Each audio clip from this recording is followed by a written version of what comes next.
أنا مصري وابن مصري بس عايش في السعودية.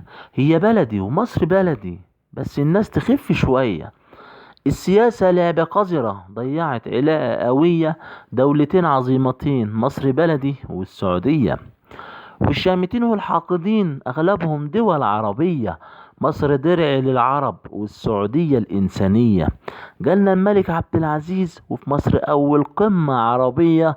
عمري ما انسى لما فيصل قال العرب مش هفية. في الحرب واقف جنبنا ضد البلاد الصهيونية.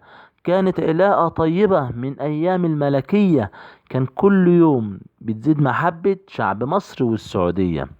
جت مؤامرة من الصهاينة دمرت شعوب هنية. سوريا وليبيا واليمن زي الأراضي الفلسطينية. هاتلي دولة من أوروبا ولا من الدول الأجنبية قامت فيها ثورة دمرتها زي الشعوب العربية.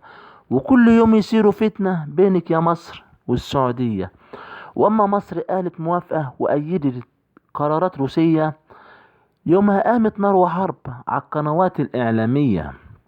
واما قالوا جزيرتين في المياه الإقليمية، ناس تقول سعودية وناس تقول أراضي مصرية.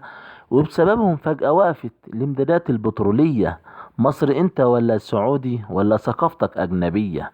في السعودية ومصر ياما من الأراضي الصحراوية، والجزيرتين صخرة ورملة، بس أرض مشتهية.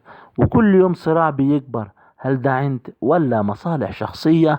عند فكرة قسموهم صنافير لمصر وتيران للسعودية. وارحمونا من دفتنا وارجعوا لصوابكم شوية.